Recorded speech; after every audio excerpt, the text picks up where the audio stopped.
اللهم صل على سيدنا محمد وعلى آل سيدنا محمد كما صليت على إبراهيم وعلى آل إبراهيم في العالمين إنك حميد مجيد. أعوذ بالله من الشيطان الرجيم. بسم الله الرحمن الرحيم. ولقد كتبنا في الزبور من بعد الذكر أن الأرض يرثها عبادي الصالحون إن في هذا لبلاغا لقوم عابدين وما أرسلناك إلا رحمة للعالمين. قال المؤلف المفسر رحمه الله تعالى: أدام النفع بعلومه وعلومكم في الدارين آمين إلى أن قال.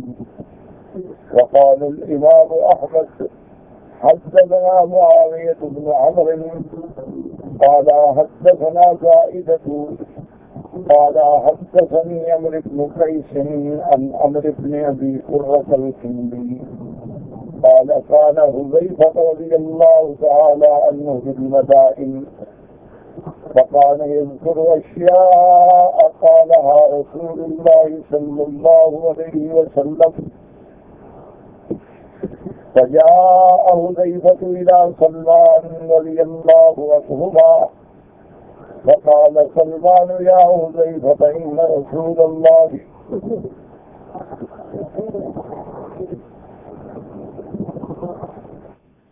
صلى الله عليه وسلم خطب فقال: أيما رجل سبقته في غضبي أو لعنته لعنة فإنما أنا رجل من ولد آدم أغضب كما تغضبون وإنما بعثني الله رحمة للعالمين فأجعلها صلاة عليه يوم القيامة. اور مفسر رحمۃ اللہ علیہ ان آیات کی تفسیر بیان فرماتے ہیں کہ امام احمد رحمۃ اللہ علیہ نے یہ روایت مبارک نقل فرمائی ہے عمرو بن ابی قرۃ الکندی سے کان حذیفہ بالمدائن. حضرت حذیفہ رضی اللہ تعالی عنہ ان کے حذیفہ نام سے کئی نام ہیں، لیکن علماء یہ فرماتے ہیں کہ اگر حذیفہ کا ذکر ہو اور آگے تفصیل نہ ہو تو مراد حذیفہ بن الیمان ہوتے ہیں. جیسے عبادلہ ہیں، کئی عبادلہ ہیں، عبداللہ ابن عمر ہیں، عبداللہ ابن عمر ہیں، عبداللہ ابن مسعود ہیں، لیکن جہاں روایت میں صرف عبداللہ کا ذکر ان عبداللہ ہے تو مراد ابن مسعود رضی اللہ تعالیٰ. اور حذیفہ بن الیمان جو ہیں یہ لقب ہے ان کا اور معروف ہے صاحب سفر رسول اللہ صلی اللہ علیہ وسلم کہ حضور صلی اللہ علیہ وسلم نے ان کو بعض منافقین کے احوال اور اسماء کے بارے میں مطلع فرمایا تھا. یہ جو بات روایات میں آتا ہے کہ تمام منافقین کے بارے میں یہ بات درست نہیں ہے، کیونکہ اللہ کے قرآن نص قطعی میں یہ بات ہے کہ میرے محبوب لا تعلمهم نحن نعلمهم. منافقین کا تفصیلی علم جو ہے وہ تو صرف اللہ کا اعلیٰ کی بات ہے، آپ ان کو نہیں جانتے. اصل بات یہ تھی کہ بعض منافقین کے بارے میں جیسے اللہ نے حضور کو نام بھی بتلا دیے اور اسی طرح حضور صلی اللہ علیہ وسلم جب غزوہ تبوک کے موقع پر تھے تو 14 یا 15 منافقین نے مل کے ارادہ کیا تھا آپ سے حملہ کرنے کا. تو اللہ تبارک و تعالیٰ نے آپ کی حفاظت فرمائی اور حضور صلی اللہ علیہ وسلم محفوظ ہو گئے، کیونکہ دشمن جو ہے وہ تو ہر طریق سے حملہ کرنا چاہتا ہے نا. منافقین تھے یا یہود تھے وہ ہر وقت اسی، اور منافقین بھی یہود میں سے تھے حضور صلی اللہ علیہ وسلم کو نقصان پہنچانے کے ڈرتے رہتے تھے. جیسے کعب بن الاشرف جو ہے یہودیوں کا ایک بہت بڑا سردار تھا، لیکن اس کے دماغ میں اور دل میں جو عداوت تھی رحمت عالم کے خلاف وہ بہت زیادہ شدید تھی، اور وہ بدبخت شاعر بھی تھا. قال یحشو رسول اللہ صلی اللہ علیہ وسلم، حضور کی شان کے خلاف وہ شعر و اشعار بھی لکھتا تھا. اور ایک دفعہ حضور صلی اللہ علیہ وسلم نے کسی دیت کے معاملے میں ان لوگوں کو بلایا اور فرمایا کہ تم بھی ہمارے حریف ہو، تمہارے ساتھ بھی معاہدہ ہے، تو لہٰذا تم بھی دیت میں مدد کرو. تو کعب بن الاشرف نے کہا کہ بالکل آپ تشریف لائیں اور آپ بالکل مدد کریں گے، لیکن اس نے پلان یہ بنایا کہ حضور کو قتل کر دیا جائے گا. فجاء جبریل علیہ السلام، حضرت جبریل آئے، اللہ نے باخبر کر دیا. حضور صلی اللہ علیہ وسلم دشمن کے اس حملے سے محفوظ ہو گئے. آخر حضور صلی اللہ علیہ وسلم کو اتنی تکلیف پہنچی کہ آپ نے فرمایا کہ ملک کعب بن الاشرف، آپ نے اپنے صحابہ میں سے فرمایا کہ کون ہے جو مجھے اس کی ایذا اور شر سے بچانے کے لیے کوشش کرے. تو حضرت محمد بن مسلمہ الانصاری رضی اللہ تعالی عنہ حضور کی خدمت میں آئے اور کہا حضور آپ اگر حکم دیں تو میں کعب بن الاشرف کو ٹھکانے لگا. حضور نے باجاز لہو، آپ نے فرمایا کہ ہاں تمہیں اجازت ہے، یہ دشمن رسول ہے اور ایسے زندگی کا اب دنیا میں رہنا جو ہے وہ درست نہیں ہے. محمد بن مسلمہ الانصاری نے کہا کہ یا رسول اللہ صلی اللہ علیہ وسلم، آپ جانتے ہیں کہ وہ بہت بڑا سردار ہے اور بہت بڑے قلعے ہیں، بہت بڑے اس کے حفاظتی حصار اور انتظامات ہیں، ان تک پہنچنے کے لیے مجھے کچھ کلمات اگر غلط بھی کہنے پڑے تو اجازت ہے. حضور نے فرمایا کہ ہاں اجازت ہے.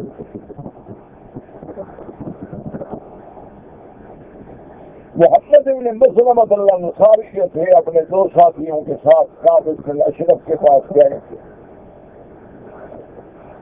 اور انہوں نے کہا کہ دیکھو تم سردار ہو اور تم میرے وفائی بھائی بھی ہو،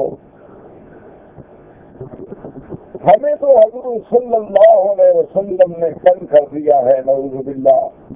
کبھی فرماتے ہیں زکات ادا کرو، کبھی فرماتے ہیں صدقات جمع کرو. اب ہم بڑے پریشان ہیں کہ کیا کریں. تو کعب نے کہا ہاں تو میں تو پہلے کہتا تھا ابھی تو دیر ہے، ابھی آپ آگے جائیں، وہ تو سارا دھکا ہی نعوذ باللہ پیسوں کا ہے اور تو کوئی مسئلہ ہے ہی نہیں. تو اچھا تم بتاؤ کہ میں تمہاری کیا مدد کروں. انہوں نے کہا ہمارے پاس پیسے نہیں ہیں، ہمارے حالات بہت خراب ہو گئے ہیں، تم ہمیں کچھ قرضہ دے دو.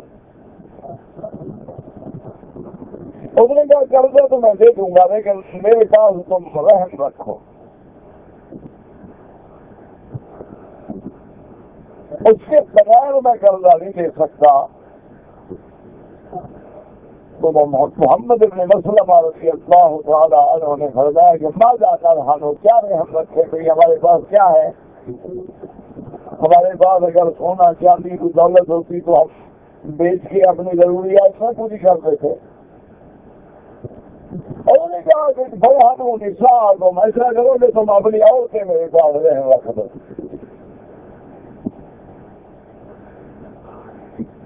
محمد بن مسلمہ نے کہا کہ کہاں دیکھو بات یہ ہے کہ ایک تو عورتیں رکھنا جو ہے بہت بڑا عیب ہے، اور دوسرا تم بڑے خوبصورت آدمی ہو، بڑا تمہیں جمال دیا ہے اللہ نے اور اتنے خوبصورت کہ تمہیں دیکھ کر کوئی عورت اپنی عزت و عصمت پہ قابو نہیں رکھ سکے گی، ہمیں یہ بھی تو خطرہ ہے. تو اچھا ٹھیک ہے، فرحان ابناءکم، چلو اپنے بیٹے پر راہ رکھو. انہوں نے کہا کہ نہیں وہ کیسی باتیں کر رہے ہو، ہم اگر اپنے جوان بچے پیسوں کے عوض میں رہن رکھیں تو جب تک ہماری اولاد زندہ رہے گی لوگ تانا دیں گے کہ یار تم تو اتنے بھوکے ہو گئے تھے کہ تمہارے ماں باپ سے تمہیں رہ رکھ کے پیسہ دیا. تو یہ عیب ہے، پھر ہماری اولاد جو ہے اس عیب کے ساتھ جینا مشکل ہو جائے. تو میں نے کہا بہرحال یہ ہے کہ بغیر رہنے کے تو میں قرضہ نہیں دے سکتا. انہوں نے کہا اچھا کام ایسا کرو کہ ہم اپنے ہتھیار تمہارے پاس رکھ دیتے ہیں، جو ہمارے پاس تلواریں ہیں، کوئی تیر تفنگ ہیں، جو چیزیں ہیں وہ رکھ دو. چلو وہ رکھ دو.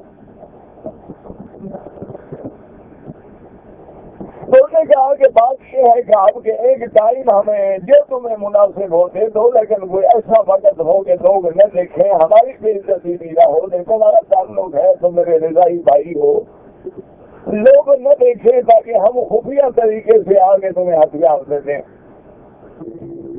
ٹھیک ہے تم کل رات جو ہے نا عشاء کے بعد کھاتے، رات کو کم دیکھتا ہے. آج بھی مدینہ منورہ میں کعب بن الاشرف کے قلعے کے کچھ دیواریں جو ہیں وہ باقی ہیں.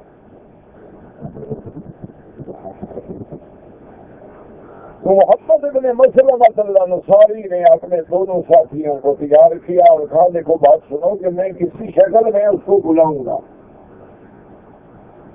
اور جب وہ میرے پاس آ جائے گا نا تو تم لوگوں نے بالکل تیار رہنا ہے. ایسا نہ ہو کہ حملہ ہو اور وہ دشمن رسول بچ بھی جائے،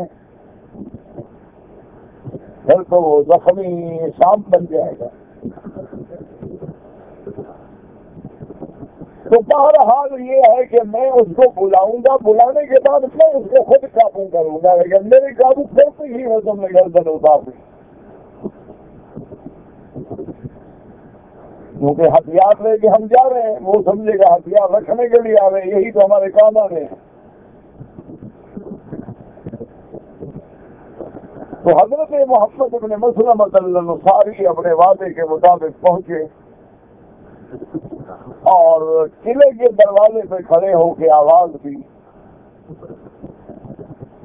تو اس نے آواز پہچان لی. کعب بن الاشرف نے کہا کہ محمد بن مسلمہ ہو؟ آپ نے فرمایا کہ ہاں میں. ہم نے کہا اچھا انتظار کرو میں آ رہا ہوں.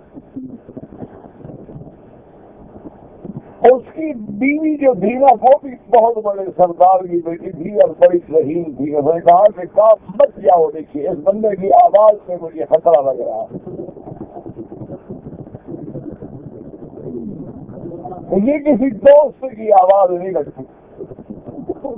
کیا کیسی باتیں کرتی ہو؟ یہ میرا رضائی بھائی ہے، وہ تو بیچارے پیسے لینے کے لیے آئے ہیں اور ہتھیار لائے ہیں، وہ میرے ساتھ رہنا گئے. لیکن میں تمہیں بار بار یہی کہوں گی کہ بچ جاؤ. عجیب بات کرتی ہے تو میں اپنے قلعے میں ہوں، یہاں قلعے کے اندر مجھے بلا کے بلاکار میرے ساتھ سے جو نہیں کر سکتا.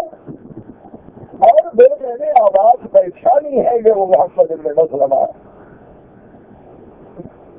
اور میں کہا بہرحال تمہاری مرضی ہے، لیکن نہیں سے آ جا سو تو حبیب نے یہ آواز دوست کی لگتی مجھے کسی دشمن کی آواز.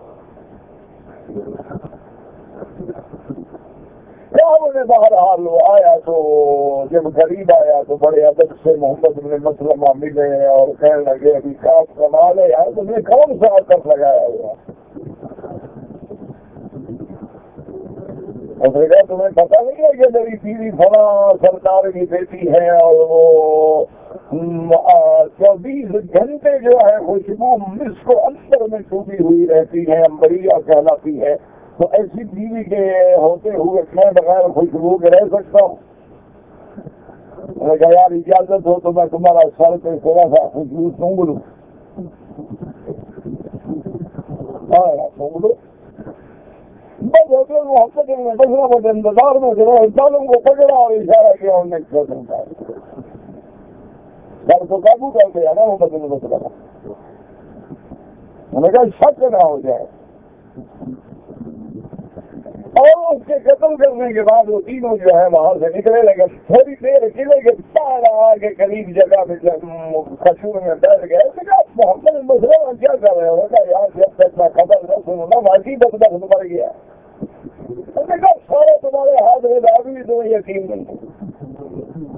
ہم نے کہا ذرا مجھے 10 منٹ تو تم بات کر. تو وہ دونوں میں چلے گا. جب اخر مندی ہے کہ اب بھی ہم اس کے قلعے کی دیوار کے نیچے چھپ کے بیٹھ گیا. ہم نے کام کرنا تھا دشمن رسول کا ختم کرنا تھا. ہم نے بدلہ لے لیا حضور کی گستاخی کا. اور نہیں کہا میں تو آواز سن کے آؤں. آپ چھپ کے بیٹھ گئے اور تھوڑی دیر کے بعد تو سارے قلعے میں ماتم شروع ہو گیا نا. شرف کا اور عورتیں بہن کرنے لگی اور جب چھتوں پہ چڑھ گئی اور وہاں انہوں نے رونا اور پیٹنا شروع کیا. تو محمد مسلمہ کہتے ہیں جب انہوں نے آواز دینی شروع کی کہ قتل کافر الاشرف قتل کافر الاشرف ماتا کافر الاشرف. اب مجھے 100% یقین ہو گیا. میں وہاں سے دوڑا اور سیدھا کر میں حضور کے پاس پہنچا. حضور نے فرمایا چہرہ تو تمہارا بڑا خوش لگ رہا ہے. اس نے فرمایا ابشر یا رسول اللہ سے دشمن کو ختم کرتے ہیں. تو یہ ہمیشہ حضور کی دشمنی میں رہے ہیں اور آج بھی اسلام کی دشمنی میں سب سے زیادہ. اسی طرح تبوک کے راستے میں بھی 14 آدمیوں نے حملہ کیا لیکن اللہ نے محفوظ رکھا. تو حضور صلی اللہ علیہ وسلم نے حضرت حذیفہ کو نام بتا دیے تھے. حالانکہ اللہ کا حکم یہ تھا اور منشا خدا بستی یہ تھا کہ بھائی ان کے نام آپ کو بتا دیے لیکن پڑتا رہے تاکہ مدینہ منورہ میں پھر ایک اور خانہ جنگی نہ ہو جائے. اللہ آپ کو غلبہ دیں گے, اللہ آپ کو عزت دیں گے, اللہ آپ کی نصرت فرمائیں گے. اور اللہ نے وعدہ سچا فرمایا کہ بنو نذیر اور بنی قینقاع بنی قریظہ کچھ کو جلا وطن کیا گیا اور کچھ کو قتل کیا گیا اور ان کے تمام قلعے اور جگہ تھی وہ مسلمانوں کے لیے مال غنیمت بن گئی. تو اس لیے حضرت حذیفہ کو کہتے تھے صاحب رسول اللہ صلی اللہ علیہ وسلم, حضور کے رازدان. جن کو حضور نے ان کو شناخت بتائے. اور اس لیے حضرت حذیفہ فرماتے ہیں کہ میں اکثر حضور پاک سے قیامت کے بارے میں اور ان فتنوں کے بارے میں زیادہ پوچھا کرتا تھا کہ جو قیامت تک آئیں گے اور قیامت سے پہلے جو فتنے ظاہر ہوں گے.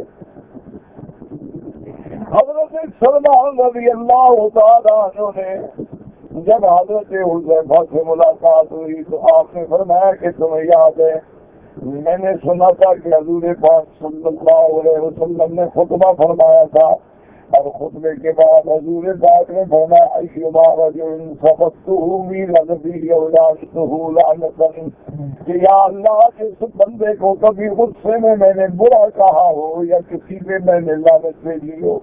وَإِنَّمَا أَنَا رَجُلٌ مِّن وُلْدِ آدم, میں بھی تو آدم کی اولاد میں سے ہوں. اغضب کما تغضبون, مجھے بھی غصہ آتا ہے جیسے آدم کی اولاد کو غصہ آتا ہے. وَإِنَّمَا بَعَثَنِيَ اللَّهُ رَحْمَةً لِّلْعَالَمِينَ فَجَعَلَهَا صَلَاةً عَلَيْهِ يَوْمَ الْقِيَامَةِ. پھر اللہ اگر میں نے کسی کو غلطی میں گالی دی ہو یا لعنت بھیجی ہو ان پر بھی رحمت لگا دینا قیامت میں. مانا یہ ہے اس سے مراد کافر نہیں, کافروں میں تو حضور پاک نے لعنت بھیجی.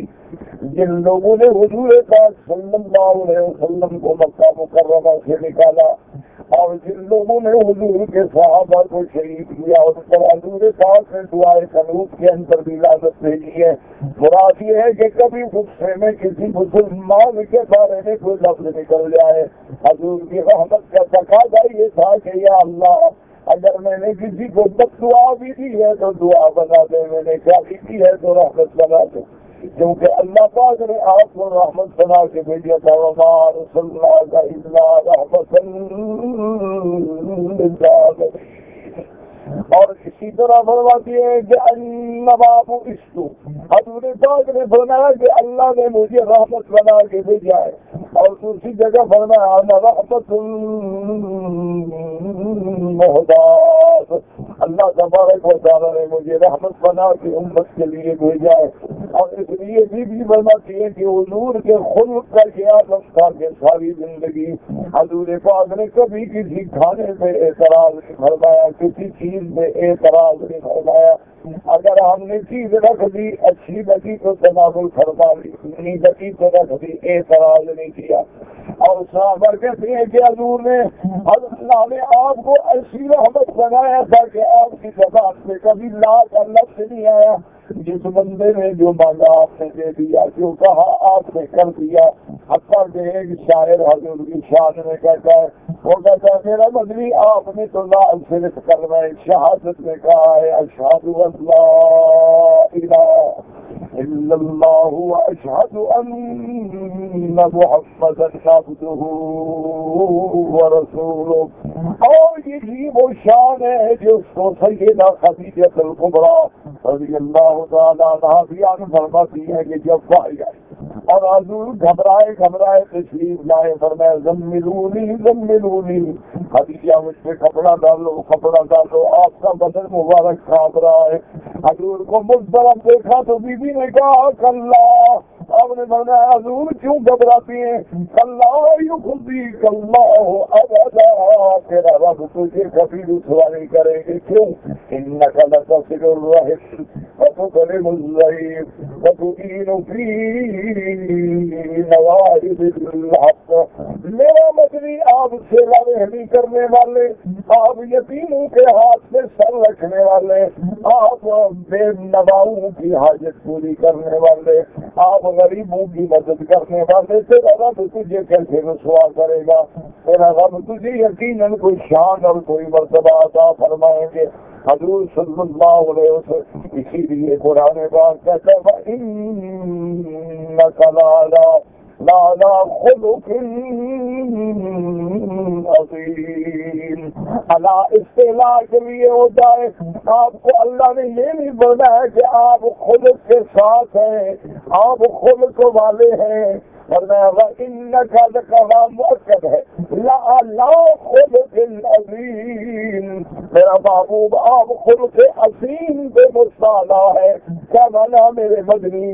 خلق کے اوپر ایسے چھا گئے تھے کہ گویا خلق آپ کے تابع ہو گیا تھا, نہ کہ آپ خلق کے تابع ہو گئے. اس لیے ایک حضور کے صحابی ہیں فرماتے ہیں فاقا النبیین فی خلق وخلق ولا یزادوہ فی الحلم والکرم.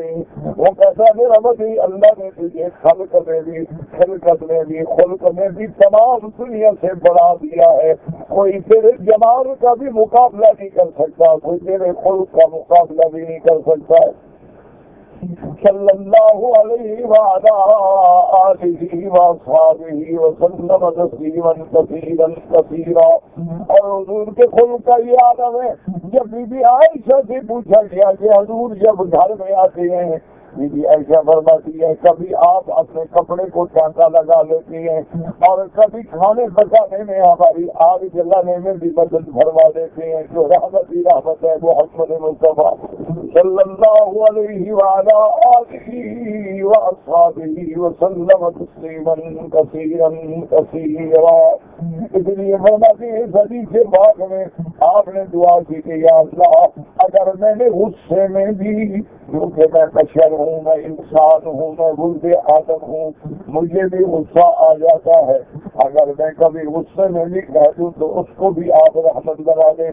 فرماؤ ابو داؤد عن احمد بن يونس الزائدة وإن الفضيلة وأي رحمة حصلت من كفر به. والجواب ما رواه أبو جعفر بن جرير حدثنا إسحاق بن شاهين قال حدثنا إسحاق الأزرق أبو المسعودي عن رجل يقال له سعيد من سعيد بن جبير من ابن عباس في قوله تبارك وتعالى وما أرسلناك إلا رحمة للعالمين. قال من آمن بالله واليوم الآخر كتب له الرحمة في الدنيا والآخرة ومن لم يؤمن بالله ورسوله أوذي مما أصاب الأمم من الخسف والقذف. ابو بکر رحمۃ اللہ علیہ فرماتے ہیں کہ اللہ نے لقب کیا ہے کہ رحمت للعالمین، میرا مدنی صاحب عالم کے لیے یعنی ساری مخلوق کے لیے رحمت ہے. تو حضور کی رحمت پھر کافروں کو کیسے پہنچے گی؟ کافر تو دشمن ہے. تو فرماتی ہے کہ ابن جریر نے جو جواب دیا حضرت ابن عباس فرماتے ہیں کہ اس آیت کے تابع تفسیر میں بنا ہے کہ وما ارسلناک الا رحمت للعالمین قال من آمن باللہ والیوم الآخر، جو اللہ پہ ایمان لائے، آخرت پہ ایمان لائے، میرے مدنی پہ ایمان لائے، کتب لہ الرحمت فی الدنیا والآخرہ، ان کے لیے تو دنیا میں بھی رحمت ہے، آخرت میں بھی رحمت ہے. اور جو لوگ کافر رہے ان کو آخرت میں تو حصہ نہیں ملے گا، لیکن دنیا میں تو فائدہ ان کو بھی ہو گیا. جیسے پہلے قوموں پہ عذاب آئے تھے کہ اللہ نے ان کو زلزلے میں ہلاک کر ڈالا، پہلے قوموں پہ عذاب آئے تھے کہ ان کی شکلیں بدل ڈالی گئی، ان کو بستر بنا دیا گیا، خنزیر بنا دیا گیا. لیکن حضور کی امت پہ یہ عذاب نہیں آئے گا، تو کافروں کو بھی تو فائدہ ہو گیا. کافر بھی تو قدر سے اور بس سے بلکہ علماء نے فرمایا کہ لفظ عالمین جمع ہے آدم کی. وما ارسلناک الا رحمت للعالمین، حضور صرف انسانوں کے لیے نہیں جنوں کے لیے بھی رحمت ہے. حیوانات دنیا میں جتنی چیزیں ہیں سب کے لیے رحمت ہے. کیوں؟ حضور کے آنے کے بعد، دین اسلام کے آنے کے بعد، اللہ کے ذکر کے بعد یہ دنیا قائم ہے. جب اللہ کا ذکر ختم ہو جائے گا تو آسمان پھٹ پڑیں گے، زمینیں پھٹ جائیں گی، تو ہر چیز کے لیے رحمت ہوگی، ہر چیز فائدہ اٹھا رہی. تو حضور صلی اللہ علیہ وآلہ وآصحابہ حتیٰ کہ حدیثوں میں موجود ہے کہ حضور پاک تشریف لے جا رہے ہیں، ایک اونٹ صحابہ کہتے ہیں دوڑتا ہوا آیا اور حضور پاک کے پاؤں پہ پڑا ہوا ہے اور کچھ اپنی اپنی آوازیں نکالتا ہے. حضور نے فرمایا منفائی الابل، اس کا اونٹ کا مالک کون ہے؟ اس کو بلایا فرمایا اونٹ میری شکایت کر رہا ہے کہ تم کام زیادہ لیتے ہو لیکن خوراک پوری نہیں دیتے ہو. حضور کو تو جانوروں پر بھی رہا.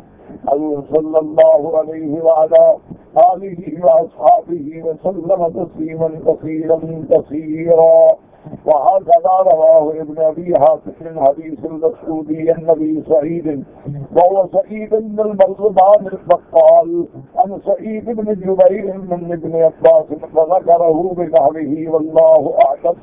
وقد رواه ابو القاسم الطبراني عن ثابت بن احمد بن عيسى بن يونس الثمري عن ايوب بن سويد عن المسعودي عن حبيب بن ابي ثابت عن سعيد بن جبير عن ابن عباس وما ارسلناك إلا رحمة للعالمين قال من تبعه كان له رحمة في الدنيا والآخرة ومن لم يتبعه أوذي مما كان يبتلى به سائر الأمم من الخسف والبسط والقسف. اب فرماتے ہیں کہ جس نے حضرت ابن عباس فرماتے تھے کہ جس نے میرے مدنی کی اتباع کی، ایمان لایا، اطاعت کی، اس کے لیے تو دنیا آخرت میں رحمت ہے.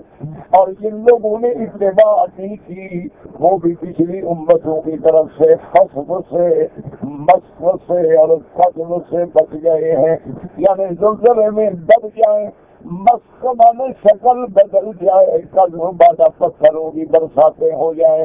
تو ایسے عذاب جو ہیں اب حضور کی امت سے نہیں آئیں گے تو سب کو فائدہ ہو گیا.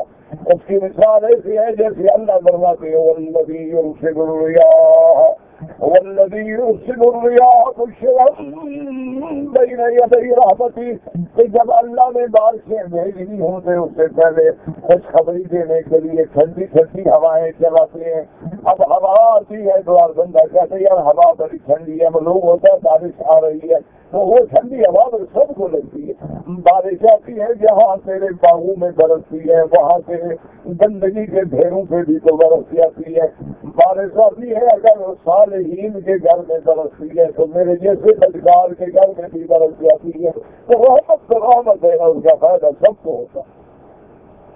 فرمایا قل انما یوحی الی انما الہکم الہ واحد وهل انتم مسلمون وان تولوا فقل آذنتكم على سواء وان ادری اقریب ام بعید ما توعدون انه یعلم الجهر من القول ويعلم ما تكتمون وان ادری لعله فتنة لكم ومتاع الى حين قال ربكم بالحق وربنا الرحمن المستعان على ما تصفون يقول تعالى آمرا رسوله صلوات الله وسلامه عليه أن يقول للمشركين إنما يوحى إليه انما الہکم الہ واحد۔ اللہ نے فرمایا میرا بدلی آپ مشرکین کو کافروں کو کہہ دے فرما دے کہ اللہ نے مجھے وحی کی ہے کہ میں اس بات کی دعوت دوں کہ ہمارا الہ معبود طرح کے ایک ہے۔ کیا تم مانتے ہو؟ اللہ کی توحید کا اقرار کرو۔ فَهَلْ أَنْتُمْ مُسْلِمُونَ أَيْ مُتَّبِعُونَ عَلَى ذَلِكَ مُسْتَسْلِمُونَ مُنْقَادُونَ؟ کیا تم اس عقیدے کو اتباع کرتے ہو، تسلیم کرتے ہو، اسی الہ واحد کے آگے جھکتے ہو؟ اللہ نے فرمایا میرا محبوب اگر مان لے تو الحمدللہ، اگر نہ مانے تو آپ کے ذمے تو پہنچا دینا ہے، آپ کے ذمے تو بتلا دینا ہے۔ فَإِن تَوَلَّوْا فَقُلْ آذَنْتُكُمْ عَلَى سَوَاءٍ، اور میرا محبوب اگر وہ اسلام سے رخ پھیر لیں تو آپ بتلا دیں کہ میں نے تم کو دونوں باتیں برابر بتلا دی ہیں، واسطہ خیر کا بھی بتلا دیا ہے، شر کا بھی بتلا دیا ہے۔ اگر وہ نہیں مانتے ہیں تو آپ کے دل میں اتنا بتلانا ہے، باقی قیامت کب ہوگی، ہم کب پکڑیں گے، کب عذاب دیں گے، یہ علم اللہ کی ذات کو ہے۔ آپ نے فرمایا فَإِن تَوَلَّوْا وَإِتَرَكُوا مَا دَعَوْتُهُمْ إِلَيْهِ، اگر وہ اس بات کو نہ مانیں، اگر اس بات کا انکار کریں، آپ نے جو توحید کی دعوت دی ہے اس کو وہ چھوڑ دیں، فَقُلْ آذَنْتُكُمْ عَلَى سَوَاءٍ مَا أَعْلَمْتُكُمْ إِنِّي حَرْثٌ لَكُمْ كَمَا أَنْتُمْ حَرْثٌ لِّي بَرِيءٌ مِّنكُمْ كَمَا أَنْتُمْ بُرَاءٌ مِّنِّي، میں نے تم کو بتلا دیا ہے کہ اگر تم توحید کا اقرار نہیں کرتے ہو، الہ واحد کی عبادت نہیں کرتے ہو اور شرک میں، تو پھر میری تمہارے ساتھ کھلی جنگ ہے، میں تمہارا دشمن تم میرے دشمن، اور میں تم سے بری تم میرے بری۔ اس لیے اللہ نے فرمایا کھول کے وضاحت فرما دے، قل یا ایھا الکافرون لا اعبد ما تعبدون ولا انتم عابدون ما اعبد۔ اس لیے ہم وصل فرماتے ہیں کہ مانا آذنتکم مانا اعلمتکم، میں نے تم لوگوں کو جتلا دیا ہے، خبردار کر دیا ہے، بتلا دیا ہے۔ جیسے دوسری آیت میں اللہ نے فرمایا فَإِن كَذَّبُوكَ، میرا مدنی اگر تجھے جھٹلائے، تکذیب کرے، توحید پہ ایمان نہ لائے، فَقُلْ لِي عَمَلِي وَلَكُمْ أَعْمَالُكُمْ أَنْتُمْ بَرِيئُونَ مِمَّا أَعْمَلُ وَأَنَا بَرِيءٌ مِمَّا تَعْمَلُونَ۔ آپ فرما دیتے کہ تم کو تمہارا طریقہ مبارک، مجھ کو میرا طریقہ مبارک، اور میں تم سے بری، تم مجھ سے بری۔ جیسے اللہ فرماتے ہیں دوسرے مقام میں إِمَّا تَخَافَنَّ مِنْ قَوْمٍ خِيَانَةً فَامْبِذْ إِلَيْهِمْ عَلَىٰ سَوَاءٍ، اگر آپ کو کسی قوم سے دھوکے کا خطرہ ہے، خیانت کا خطرہ ہے، یعنی معاہدہ ہو چکا، لیکن اندیشہ ہے کہ دشمن اس عہد کو توڑے گا، تو آپ خبردار کر دیں اچھا اب آپ کے ہمارے درمیان کوئی عہد أَيْنَ يَكُنْ عِلْمُكَ عِلْمُهُمْ بِالنَّبْضِ الْعُهُودِ عَلَى السَّمَاءِ کہ تمہارا اگر اس عہد کو توڑنے کا خطرہ ہے تو بتلا دے کہ آج کے بعد عہد نہیں ہوگا. اس لیے روایات میں آتا ہے کہ سیدنا معاویہ رضی اللہ تعالیٰ کو جب آپ خلیفہ بنے، جب آپ مسلمانوں کی ولایت سپرد ہوئی تو آپ کا بھی کافروں سے ایک معاہدہ تھا. تو حضرت معاویہ رضی اللہ تعالیٰ انہوں نے سوچا کہ کافروں سے معاہدہ ہمارا فلاں تاریخ کو ختم ہوگا. تو حضرت معاویہ رضی اللہ تعالیٰ انہوں نے اپنے فوجوں کو حکم دیا کہ تیار ہو جاؤ اور اس دشمن کے علاقے کے قریب جا کے ڈیرا ڈال لو. جو ہی معاہدہ ختم ہوگا ہم حملہ کر. معاہدہ بھی نہیں توڑیں گے لیکن ان کو تو تیاری کا موقع نہیں ملے گا. ہم پہلے سے تیار بیٹھے ہوں گے. آپ نے جب ارادہ کیا تو حضور کے صحابیہ جو لبیک کرتا ہے آپ نے فرمایا معاویہ کیا بات کر رہے ہو، بالکل ایسا نہ کرو. اللہ کے قرآن میں حکم موجود ہے وَإِذَا تَخَافَنَّ مِنْ قَوْمٍ خِيَانَةً، اگر تمہیں دوسری قوم سے خیانت کا خوف ہے تو ان کو پہلے خبردار کرو کہ ہمارا معاہدہ آپ سے ختم ہے. یہ بالکل حملہ نہ کرنا. اسلام تو اتنا رعایت کرتا ہے کہ اس میں خیانت کا کوئی تصور ہی نہیں. فَإِن تَوَلَّوْا فَقُلْ آذَنْتُكُمْ عَلَىٰ سَوَاءٍ.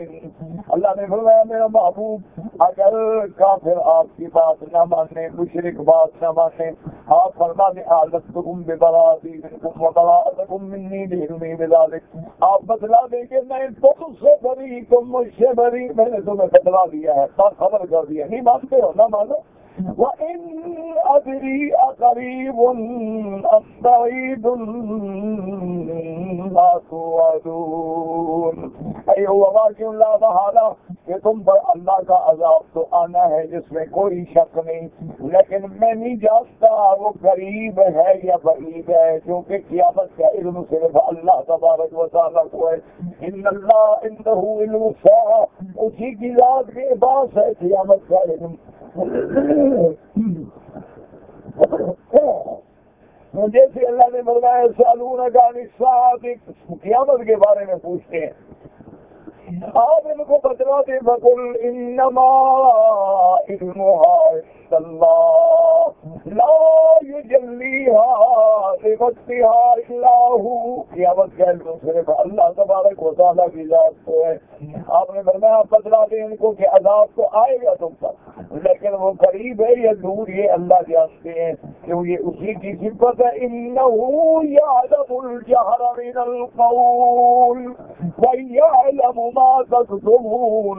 میرا اللہ جو تم ظاہر کرتے ہو اس کو بھی جانتے ہیں، جو چھپاتے ہو اس کو بھی جانتے ہیں. یعنی اللہ کے آگے کوئی چیز چھپی ہوئی نہیں ہے، تو پھر ہر بات کا وہ بتلا دیں گے. اس کے بعد میں ان اللہ یعلم الغیب جمیعہ وَيَعْلَمُ مَا يُظْهِرُ الْعِبَادُ وَمَا يُسِرُّونَ. اللہ تمام جھوٹی باتوں کے جاننے والے ہیں، وہ سب جانتے ہیں جو بندے ظاہر کریں یا بندے چھپائیں. يَعْلَمُ الظَّوَاهِرَ وَالظَّوَائِرَ، اللہ جو ظاہر کرتے ہیں اس کو بھی جانتے ہیں، جو ہمارے فکر میں ہیں اس کو بھی جانتے ہیں. وَيَعْلَمُ السِّرَّ وَأَخْفَى، جو چھپا کے بات کرو اس کو بھی جانتے ہیں، اور جو بات تیرے دل میں چھپی ہے زبان پہ نہیں آئی اس کو بھی جانتے ہیں. وَيَعْلَمُ الْعِبَادُ آخِرُونَ فِي أَجْهَارِهِمْ وَأَسْرَارِهِمْ، اور اللہ جانتے ہیں کہ میرے بندے کھل کے کیا کر رہے ہیں اور چھپ کے کیا کر رہے ہیں. وَسَيُجْزِيهِمْ عَلَى ذَلِكَ الْقَلِيلِ وَالْجَلِيلِ. اس لیے اللہ تبارک و تعالیٰ ہر چیز کا بدلہ دیں گے قیامت میں. جیسے فرمایا فَمَن يَعْمَلْ مِثْقَالَ ذَرَّةٍ خَيْرًا يَرَهُ وَمَن يَعْمَلْ مِثْقَالَ ذَرَّةٍ شَرًّا يَرَهُ. اور جیسے دوسری آیت میں فرماتے ہیں يَعْلَمُ خَائِنَةَ الْأَعْیُنِ وَمَا تُخْفِي الصُّدُورُ. اللہ تبارک و تعالیٰ جو تم آنکھ سے خیانت کر کے کسی کو آنکھ بچا کے دیکھتے ہو اس کو بھی جانتے ہیں، اس کے آگے چھپی ہوئی نہیں ہے. اور فرمایا واللہ علیم بذات الصدور، اور تمہارے سینے کے اندر دل میں بھی جو باتیں چھپی ہیں اللہ اس کو بھی جانتے ہیں. اس لیے فرماتے ہیں وَإِنْ أَدْرِي لَعَلَّهُ فِتْنَةٌ لَكُمْ وَمَتَاعٌ إِلَىٰ حِينٍ. باقی جو اللہ نے تمہیں دنیا میں ڈھیل دے رکھی ہے کہ دنیا میں جی رہے ہو تو یہ اللہ کا پتہ نہیں، آپ کو نفع اٹھا رہے ہیں، یہ بھی اللہ کا امتحان ہے کہ چلو بھی ان کو ڈھیل دو، یہ ڈھیل میں بڑھتے جائیں گے اور جب چاہیں گے ہم پکڑ لیں گے. اے وما ادری لعل هذا فتنة لكم ومتاع إلى حين. قال ابن جرير لعل تأخير ذلك عنكم فتنة لكم ومتاع إلى أجل مسمى.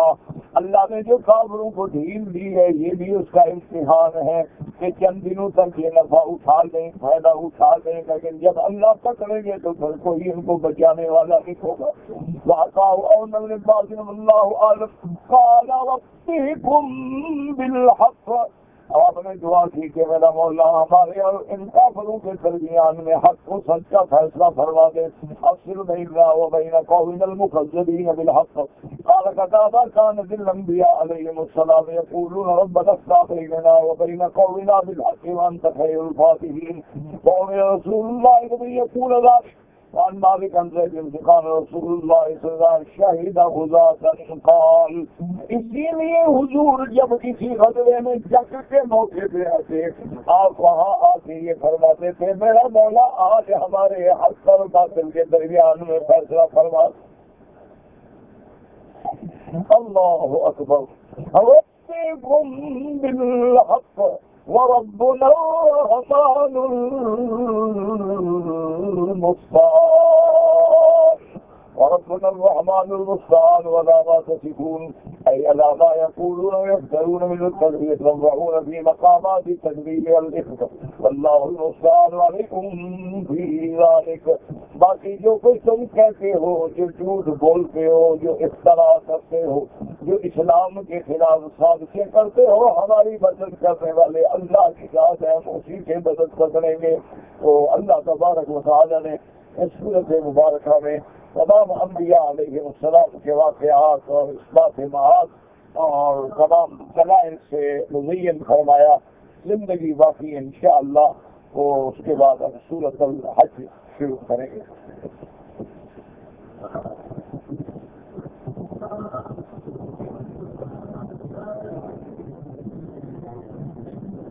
کہتے ہیں جی کہ بعض علماء نے خاص طور پہ بریلوی حضرات نے یہ لکھا ہے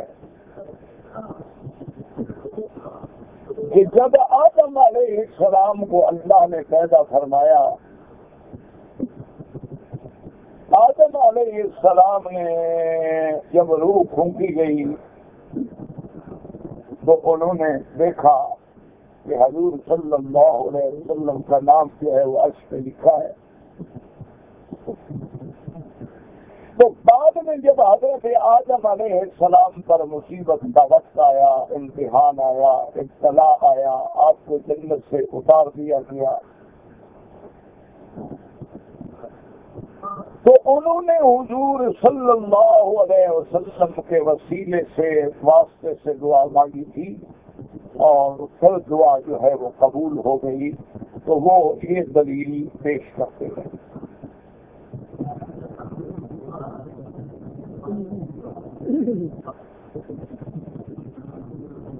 میرا بھائی ایک بات تو یاد رکھو کہ ایک مسائل ہیں جن کا تعلق ہمارے اعتقادات سے ہے، عقیدے سے. اسی طرح بعض مسائل ہیں جن کا تعلق ہمارے اعتقاد سے نہیں ہوتا، فروعات سے ہوتا. تو پہلے تو اپنے دماغوں میں یہ بات بٹھا دیں اور اچھی طرح سمجھ لیں تاکہ اللہ آپ کو بھی اور ہمیں بھی اور ہر کلمے پڑھنے والے کو غلط عقیدوں سے بچائے. کہ عقیدے کے لیے یہ لازم ہوتا ہے کہ نص ہو اور قطعی دلالت ہو اور قطعی ثبوت ہو، یعنی ایسی دلیل ہو جو قرآن میں ہے بالکل واضح، یا فرمان رسول عربی صلی اللہ علیہ وسلم میں ہے، لیکن وہ حدیث جو ہے مشہور ہے، متواتر ہے، قطعی دلالت ہے، قطعی ثبوت ہے۔ عقیدے میں ایسی دلیل کی ضرورت ہوتی ہے۔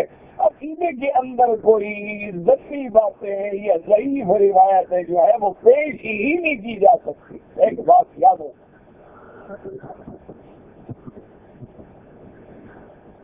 یہ لوگوں کے لیے بہت بڑا ایک ہے فضائل کا مسئلہ کہ کعبۃ اللہ کی فضیلت ہے، درود شریف پڑھنے کی فضیلت ہے، سورت یاسین سورت ملک پڑھنے کی فضیلت ہے۔ اس میں تو محدثین ضعیف روایت بھی لے لیتے ہیں کہ بھئی فضیلت بھی آن ہو رہی ہے کعبہ شریف کی، تو کعبہ اللہ کا گھر ہے، قرآن میں اصل موجود ہے۔ اگر فضائل میں کوئی ضعیف روایت بھی آ جائے تو اس کا تو کوئی فرق نہیں پڑتا ہے، لیکن عقیدے کے اندر کبھی ایسا نہیں ہوتا کہ عقیدہ جو ہے وہ ضعیف باتوں سے ثابت ہو، تاریخی روایات سے ثابت ہو، یا عقیدے میں آپ کہیں کہ فلاں بزرگ نے فرمایا ہے اور فلاں بزرگ نے کہا تھا اور فلاں بزرگ نے لکھا تھا، اس سے عقیدہ ثابت نہیں ہوتا۔ ایک بات ہمیشہ یاد، اب دوسری بات پہ آئے کہ اللہ نے آدم علیہ السلام کا قصہ جو ہے قرآن میں ایک جگہ بیان نہیں فرمایا، کئی صورتوں میں بیان فرمایا۔ اللہ نے آدم علیہ السلام کے پیدا ہونے کا قصہ بھی قرآن میں فرمایا۔ اللہ نے یہ بھی بتلا دیا کہ ہم نے آدم کو مٹی سے پیدا کیا ہے، خلقہ من تراب۔ اللہ نے یہ بھی قرآن میں واضح فرما دیا کہ اللہ نے حکم دیا تھا ملائکہ کو، اذا صفیتہ ونفخت فیہ من روحی فقعوا لہ ساجدین، کہ جب میں آدم میں روح پھونک دوں تو تم اس کے پیدا ہونے کے بعد اس کو سجدہ کرو۔ اللہ نے قرآن میں یہ بھی بتلا دیا کہ تمام ملائکہ نے آدم کو سجدہ کیا۔ اللہ نے یہ بھی بتلا دیا کہ ہم نے آدم اور حوا کو جنت میں رہنے کا حکم دیا۔ اللہ نے یہ بھی فرما دیا کہ ہم نے دونوں کو حکم دیا کہ اس درخت کے قریب نہ جانا۔ اللہ نے یہ بھی بتلا دیا کہ شیطان نے بہکایا، پھسلایا اور آدم علیہ السلام بھول گئے اور درخت میں سے کھا بیٹھے۔ حتیٰ کہ اللہ نے یہ بھی قرآن میں بتلا دیا کہ آپ کے دونوں کے کپڑے اتر گئے اور جنت کے پتے پکڑ پکڑ کے اپنا بدن چھپا رہے تھے۔ یہ سارا واقعہ قرآن میں ہے، صرف یہ وسیلے پکڑنے والی بات اللہ نے ذکر نہیں کی، کیا وجہ؟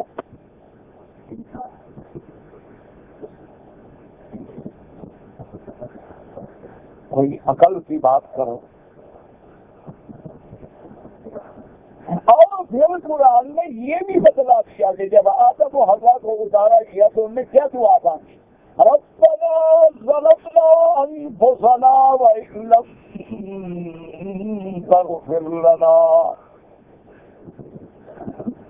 وان لم تغفر لنا وترحمنا لنكونن من الخاسرين۔ تو یاد رکھیں ایسی باتوں سے عقیدے نہیں ثابت ہو۔ جو علماء وسیلے کے بارے میں لکھتے ہیں وہ اہل علم کا مقام ہے، وہ عام آدمی کے سمجھنے سے بھی بڑا تر بات ہے۔ تو اس لیے ایسا کہہ دینا کہ فلاں بریلوی مولوی لکھنے کے لیے تو پتہ نہیں مولوی کیا کیا لکھ جاتے ہیں۔ لکھنے کے لیے تو باقاعدہ کلبی نے ایک روایت پیش کی ہے کہ حضرت جبریل علیہ السلام جب وحی لے کے آئے تھے تو وحی تو لانی تھی حضرت علی سے، لیکن جبریل بھول کے حضور پہ لے آیا۔ اسی طرح تو روایت میں یہ بھی لکھا ہوا ہے کہ جبریل وحی لائے حضور کسی کام کے لیے چلے گئے، حضرت علی وہاں بیٹھے تھے تو وحی ان کو دے کے چلے گئے لکھنے کے لیے، تو کیا کچھ نہیں لکھا لکھنے کے لیے، تو ایسی ایسی عجائب و غرائب باتیں کتابوں میں موجود ہیں کہ آدمی پڑھ کے حیران ہو جاتا ہے کہ تصور بھی نہیں کر سکتا ہے کہ کیا یہ روایت کوئی مسلمان لکھ بھی سکتا ہے۔ اچھا جبریل ہے، کبھی حضور پہ آ جاتا ہے، کبھی علی پہ آ جاتا ہے، کبھی بھول جاتا ہے، ڈرامے کر رہا ہے۔ اللہ فرماتا ہے امین ہے، اچھی امانت پال رہا ہے۔ اگر واحد لانی تھی حضرت علی پہ تو نبی کو کیوں دی؟ اگر حضور میں آئی تھی تو علی کو کیوں دی؟ اور حضرت علی نے ساری زندگی یہ بات نہیں فرمائی، تمہیں 1400 سال کے بعد کیسے پتہ لگ گیا؟ اس لیے ہمیشہ یاد رکھیں، علماء نے پھر کتابیں لکھی ہیں باقاعدہ تذکرۃ الموضوعات، علماء نے ایک راوی سے تیز کی ہے، انہوں نے کہا کہ کیا یہ کلبی کی روایت ہو اور سنی صحیح ہو، یہ لوگ جب دو شعر جمع ہو جائیں تو سمجھ لینا کہ 100% جھوٹی روایت، یہ جھوٹ بولنے کے شعر۔ اس لیے ہمیشہ یہ کہو کہ مولویوں نے لکھا ہے، مولویوں کو لکھنے سے عقیدے ثابت ہو جاتے ہیں۔ مولویوں نے تو یہ بھی لکھا ہے جناب آپ سے کہ جب لطفہ رحم مادر میں قرار پکڑتا ہے تو تیر دیکھ رہا ہوتا ہے۔ تو اب یہ بھی ہم عقیدہ میں اچھے تیر ہیں، کہاں کہاں نظر رکھی ہوئی ہے۔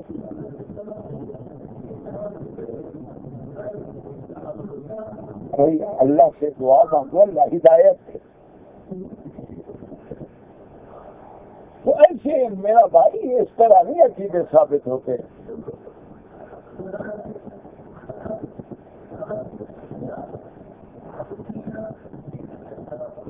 ہم جوان لڑکا ہے، شادی نہیں کیا تو کرو، ہم کیا کریں؟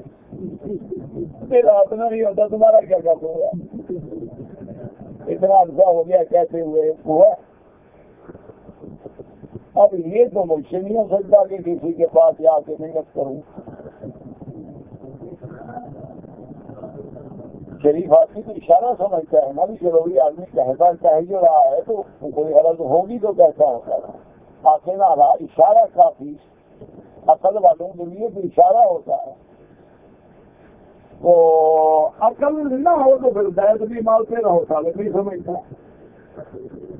اصل مشہور ہے نا کہ ساری قسم زلیخا ختم ہو گئی تو ایک طالب نے جناب بڑا خوش اٹھ کے سوال کیا، صاحب میرا سوال ہے طالب نے کیا زلیخا فرق کھایا عورت؟ اصل اس میں مسئلہ اور پوچھا ہے، وہ سمجھو۔ وہ کہتا ہے کہ میں جوان لڑکا ہوں، میری شادی نہیں، تو زنا سے بچنے کے لیے میں اگر اپنے ہاتھوں سے اپنا ماتحت منویہ خارج کر دوں بالکل گناہ ہے۔ وہ تو فقہا نے بعض حالات میں اضطرار لکھا ہے کہ جیسے ایک آدمی بھوکا مر رہا ہو مردار کے اندر کھانا بھی جائز ہے۔ اب اس کا معنی یہ تھوڑا کہ تم روز مردار کھانا شروع کر دو۔ وہ تو علماء اور فقہا نے لکھا ہے کہ ایک آدمی ایسے حالات کا شکار ہو گیا ہے کہ اکیلا مرد ہے، اکیلی عورت ہے، جوان ہے، خوبصورت ہے، خدمت پرور ہے، وہ حملہ آور ہے، بچنا چاہتا ہے، اس نے حمام کا بہانہ کیا، جا کے اپنی شہوت کو ضائع کر دیا تاکہ مجھے خواہش ہی نہ رہے، میں بچ جاؤں گناہ سے۔ وہ تو حالات ہیں، یہ مانا تھوڑا کہ تو نعوذ باللہ تم روز اپنے ہاتھوں سے اپنی قوت کو ضائع کرو۔ اگر ایسی بات ہے وہ ٹھنڈی چیزیں پینی شروع کر دو، لیمون کا شربت پینا شروع کر دو اور کوئی ٹھنڈی چیزیں 5-10 دن استعمال کرو، بس شہوت ختم ہو جائے گی۔ اور حضور پاک نے علاج بتلایا ہے خود حدیث میں، یا معاشر الشباب من استطاع منکم فلیتزوج ومن لم یستطع فلیصم فإن الصوم له وجاء او كما قال النبی المصطفى صلی اللہ علیہ وسلم۔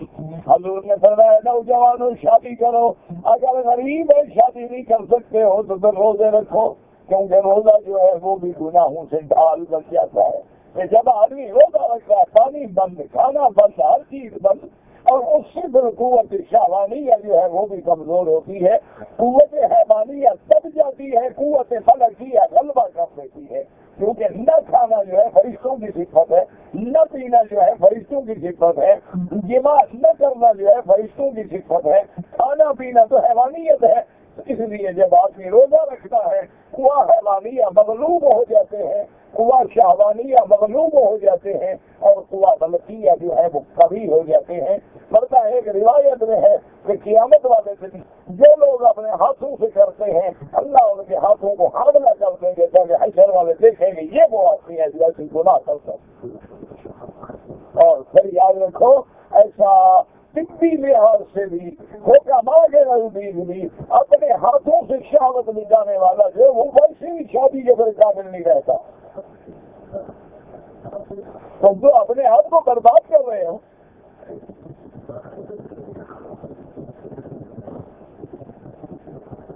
اگر کسی وجہ سے نیچے گر جائے، کیا گر جائے، لوگ ہیں بس مولوی مفت مل گیا جو مر لیا کرو بھائی۔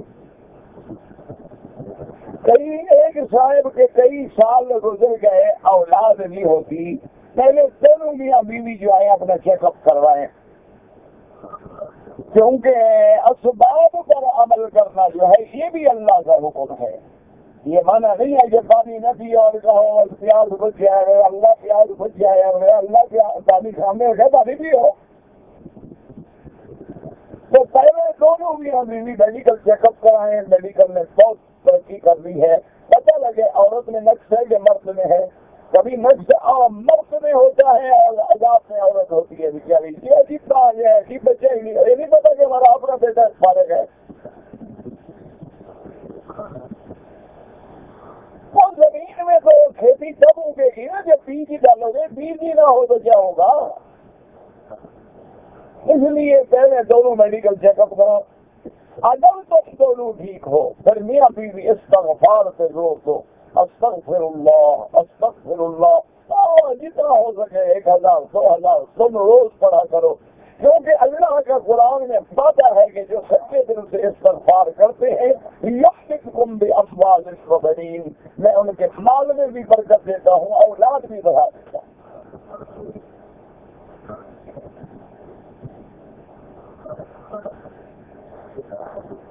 اگر کوئی شیعہ امام ہو، اگر وہ ایسا ہے کہ بی بی عائشہ کو پاک نہیں سمجھتا، قرآن پر ایمان نہیں رکھتا، پھر ناجائز ہے نماز پڑھنا۔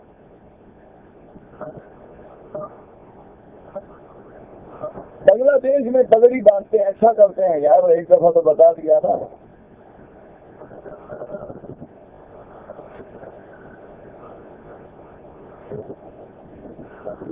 آدمی 3 نمازیں پڑھتا ہے تو نہیں پڑھتا، ایک بھی چھوڑے تو کافر ہو جاتا ہے، یا تو نہیں پڑھتا تو اسے ڈبل کافر ہو جاتا ہے۔ یہ تو مذاق ہو گئی نا کہ بندی آئے پہلی کہ بندی آئے نہ پڑھی، نماز تو نہ ہوئی نا، پھر تو تیرے باتیں ہوئی نا کہ تیری نیند کا وقت ہے تو چھوڑ دی، تیرے جاگنے کا وقت ہے تو پڑھ لی۔ اگر دوست مل گئے تو فلم دیکھنے بیٹھ گئے، کوئی نماز والا مل گیا عرب چلے گئے، یہ کوئی مذاق ہے؟ اللہ کا دین ہے۔ ایک نماز ابداً چھوڑنا کفر ہو جاتا ہے۔ یہ تو شکر کرو کہ 3 امام کہتے ہیں فاسق ہوتا ہے، ورنہ امام احمد بن حنبل کے نزدیک وہ کافر ہے، اس کا نکاح بھی ختم ہے۔ وہ فرماتے ہیں اگر وہ مر جائے تو لا یصلی علیہ، جنازہ بھی نہ پڑھو، مسلمانوں کے قبرستان سے سفر بھی کرو۔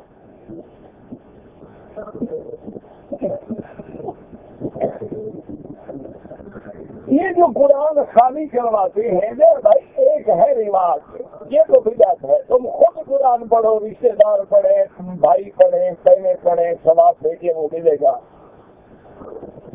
قرآن پڑھنے کے لیے وضو ضروری ہے، بالکل ضروری ہے، یاد کر سکتے ہو بغیر وضو، لیکن پیٹ کے ہاتھ لگانا وضو کے ساتھ۔ قرآن پاک کی 3 اقسام توحید کی، تو وہ بھی قرآن میں ہیں۔ کسی جگہ الوہیت کا بیان ہے، کسی جگہ ربوبیت کا بیان ہے، کسی جگہ اسماء و صفات کا بیان ہے۔ للہ الاسماء الحسنی الہکم الہ واحد اسی طرح امن خلق السماوات والارض وانزل من السماء ماء سارا قرآن میں موجود ہے. یہی تو علماء کا کام ہوتا ہے کہ قرآن سے موتی نکال کے اکٹھے کر کے تمہیں دے دیتے ہیں.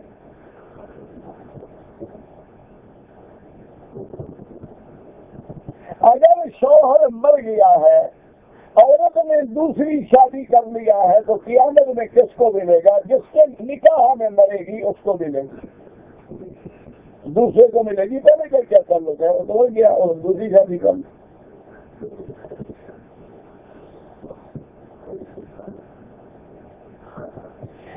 نفق اول جو ہوگا وہ تو دنیا فنا ہو جائے گی، اللہ ماشاء اللہ، اللہ چاہے، اللہ کی قدرت ہے. جنت فنا نہیں ہوگی، جہنم فنا نہیں ہوگی، عرش کرسی فنا نہیں ہوگا، جنت کی مخلوق فنا نہیں ہوگی، کئی چیزیں ہیں.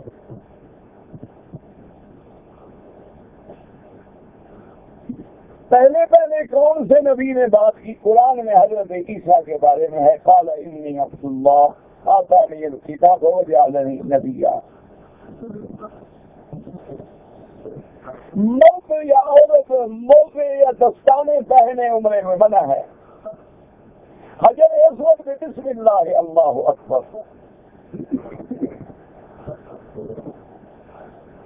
یہودی تو ہر حال میں مسجد اقصی کو گرانے کا پروگرام بنا رہے ہیں، لیکن اس کے بچانے والی قوت بھی بہت بڑی ہے. دعا کریں کہ اللہ حفاظت فرمائے اور اللہ عالم اسلام کی لاج رکھ لیں. کاروبار کرنے کے لیے مجبوری کی حالت میں بینک سے سود پہ قرضہ لے سکتے ہیں، بالکل لعنت ہے. کیا مجبوری ہے؟ جن کے کاروبار نہیں وہ مر گئے ہیں،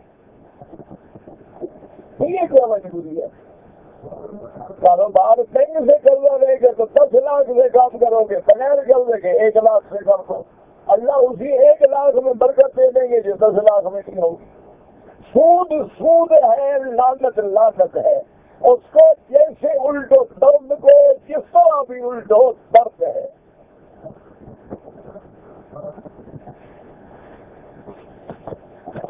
بھائی اگر آپ پاکستان سے آئے ہیں اور آپ کی نیت عمرہ تھی اور پاکستان سے احرام نہیں پاتا ہے، سلسلے میں بھی نہیں پاتا ہے، تو آپ پر دم نہیں پڑے گی ائمہ ثلاثہ کے نزدیک. لیکن امام ابو حنیفہ رحمۃ اللہ فرماتے ہیں کہ تب ہوگی، آپ عمرہ بھی ادا کریں اور سب بھی ادا کریں. تو باقی اتنا فرماتے ہیں اس کی نیت ہی کھیلنے کے لیے آ رہا تھا، عمرے کے لیے تو آیا ہی نہیں. وہ تو آئے ہیں اپنے کھیل کھیلنے کے لیے، ان کی نیت میں عمرہ ہے ہی نہیں، اس لیے ان سے کوئی دخل نہیں ہوگی. آسان مسئلہ یہ ہے، اگر اللہ نے دولت دی ہے، پیسہ دی ہے، عمرہ بھی کرو، ایک بکری بھی دے دو. اور اگر غریب آپ کے ہو تو اللہ نے گنجائش رکھی ہے تو اللہ معاف فرمائے. ہم کے بڑا کوئی بات نہیں، ٹھیک ہے. اگر عمرہ کیا ہے صفا کے بعد بال بھی نہیں کٹوائے ماشاء اللہ، تو پھر ایک اور دم بھی پڑ گئی. تو یہ پہلے مسئلہ کیوں نہیں پوچھ لیتے ہو؟ کھیل کے لیے تو باقاعدہ اپنے کوچ رکھتے ہو اور ٹرینر رکھتے ہو اور ٹریننگ دینے والے اور مساجر. دین ایسا یتیم ہے کہ پوچھو نہیں، جو مرضی آئے کرتے پھرو. پھر نمازی سنتیں نہیں پڑھتے ہیں. بہرحال اللہ توفیق دے سنت پڑھیں. کہتے ہیں کہ فلاں اپنی منحوس ہے، غلط بات ہے. سب اللہ کے بندے ہیں، اللہ تبارک و تعالیٰ سب کو خیر اور رحمت والا بنائے، منحوس نہ بنائے. یہ بھی میری اولاد نہیں ہے، میں نے بتایا استغفار زیادہ پڑھو. قرآن شریف جو موبائل میں بھی ٹیپ ہو جاتا ہے، نہیں موبائل کو جیب میں رکھنا جائز ہے. قرآن اگر لکھا ہوا ہے کتاب پہ یا کاغذ پہ، اس کو لے کے حمام میں نہ جائیں اور غلط جگہ پہ نہ جائیں. اور حرم میں یا مسجد میں داخل ہوں تو اپنے موبائل بند کر لیا کریں، کیونکہ اس پہ جو میوزک لگتا ہے وہ حرام ہے، اور خاص طور پہ اللہ کے گھر میں. اور جتنے لوگوں کی نماز ڈسٹرب ہوگی اللہ کا عذاب تم پہ ہوگا. کیا ربنا تقبل منا انك انت السميع العليم وتب علينا انك انت التواب الرحيم. اللهم اجعل لنا من المسلمين كلهم فرجا وكل فيك فقد